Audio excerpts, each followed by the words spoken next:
The growing geopolitical tension between Captain Ibrahim Traore of Burkina Faso and top U.S. military officials represents a clash of ideologies, strategic interests, and global visions. This tension, while not officially a war, is part of a broader geostrategic confrontation in the Sahel region, one that pits Western neocolonial interests against a new wave of African sovereignty embodied by leaders like Traore. Traore versus U.S. generals, a geopolitical showdown. Who are the U.S. generals involved? High-ranking American generals have long managed military operations in Africa through AFRICOM, United States Africa Command. Key figures include General Michael Langley, commander of AFRICOM, General Stephen Townsend, former AFRICOM commander during key U.S. operations in the Sahel, U.S. Special Operations Forces, SOF personnel, who work with African militaries under the pretext of counterterrorism.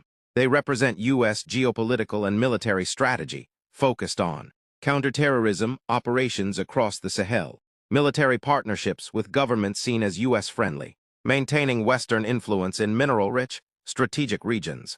Traore's rejection of U.S. military presence. Ibrahim Traore, having seized power in a popular 2022 military coup, has directly rejected U.S. and French military presence, claiming, "The war against terrorism was never meant to succeed. It was designed to keep Africa dependent and weak."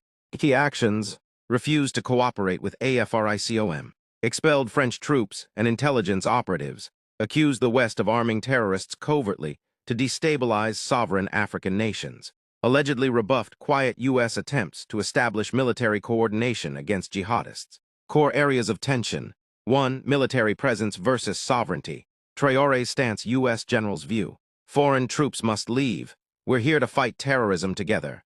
Asserts that military bases are imperialist outposts. Claims that U.S. support is essential for regional stability. 2. Narrative war. Liberation versus security. Traore's narrative: a second anti-colonial revolution to free Burkina Faso from imperialist control. U.S. narrative: a partner in global counterterrorism requiring cooperation from Sahel countries. Traore has stated that the U.S. and its allies weaponize NGOs, media, and diplomacy to carry out regime change under humanitarian guises. 3. Wagner Group and Russia.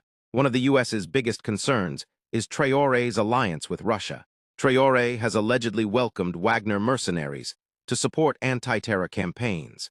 U.S. generals have warned publicly of Russian influence destabilizing Africa. Yet Traore argues, "We will ally with whoever respects our sovereignty. Today, Russia respects us, the West exploits us." Key flashpoints of view: